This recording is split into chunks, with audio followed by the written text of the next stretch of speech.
What's the deal? It's your boy Jaisyn Mike, Mr. Athletic over everything. This video in particular is for the good people over at Garage Gym Life Media.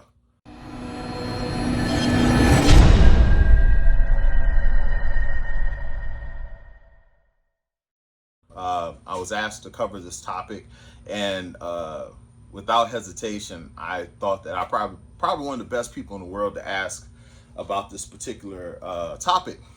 And that topic is specialty bars in competition. Should you use them? Should you invest in them if you're competing in a federation that doesn't use specialized bars? I came over from the untested side of powerlifting back in 2015. Although I've been a lifetime drug tested athlete, drug free athlete, I just didn't compete with the USAPL or the IPF at the time, and they use one bar and one bar only in competition. So that means for your squat, you're going to have the Alico bar, you're going to have the same bar for the bench and the same bar for the deadlift. Now, some of you guys may not understand the difference and how those bars differ, right? So let's go with the squat bar. I was competing in the USPA, and they use a squat bar. A squat bar is 8 feet long, and it's a thicker diameter, as well as it weighs, I believe, 10 pounds more. So instead of 20 kg, or instead of 45 pounds, it's like a 55-pound bar, which is completely different. I'm gonna talk about something within this video that a lot of people don't think about, but it's the mental side of what happens when you're lifting weights in the gym versus lifting on the platform.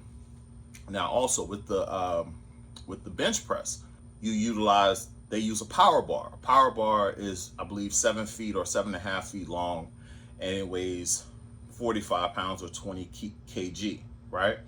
That is the same in untested as well as tested.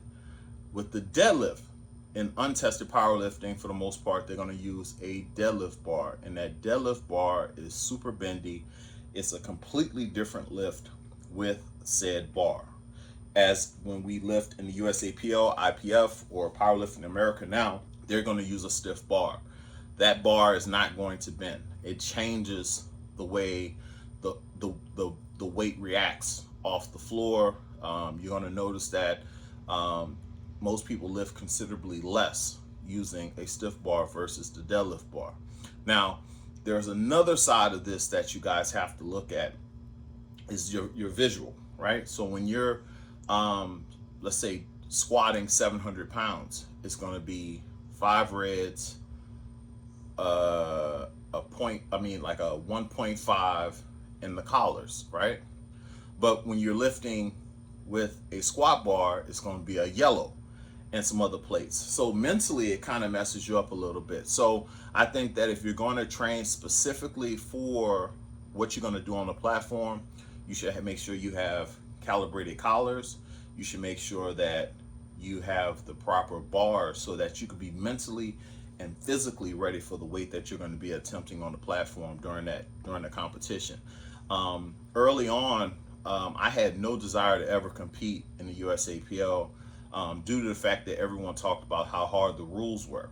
I didn't understand, it didn't make a difference if I was competing against tested people or untested people. It was more about, I thought that I would never be able to squat deep enough to compete in the USAPL.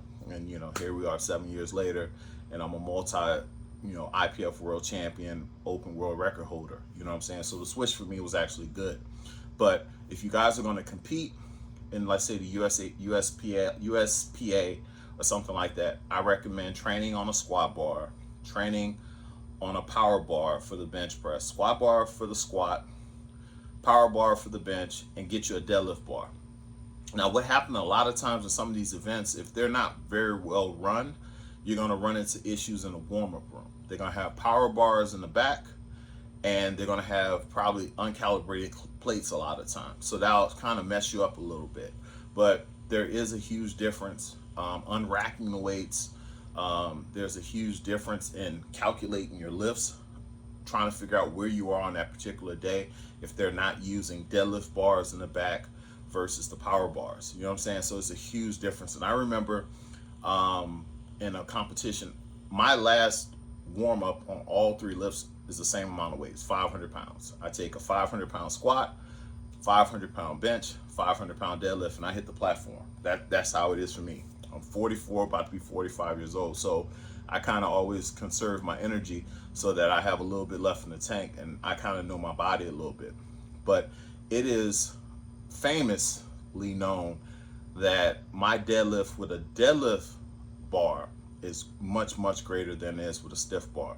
And it also, it kind of stopped my progress a little bit, making the switch from untested to tested, because the jump and rip that I use when I deadlift, it doesn't like the stiff bar, because you can't make the corrections that the bend in the bar allows you to make when you jump and just grab the bar.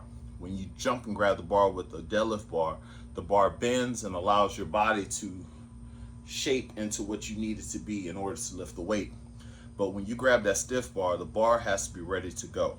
And that puts stress on your biceps, it puts stress on your pecs, as well as your back. So I've had much trouble with the deadlift since switching over pretty much to the stiff bar.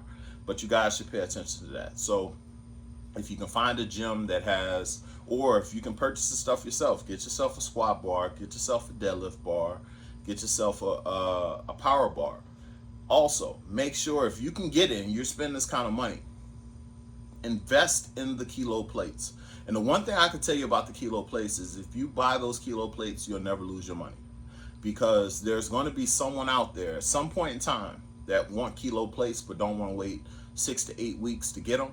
You could probably get at least what you paid for it. And like we saw for the pandemic, I actually sold off some of my extra kilo plates and made double the money on them. So they're damn near as good as gold.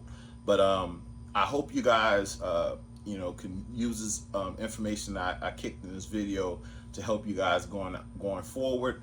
You can reach out to me at Mr. Athletic Over Everything on Instagram. You can also go to my website, athleticovereverything.com. And right now, we have something. If you spend $75 or more, you get a pair of the new Lockjaw collars. They're like $65 in store. They're not available right now, but I have some. So if you spend at least $75, you get a pair of those free with your order. You spend $50, you get a pair of the Pro 2s for free while supplies last.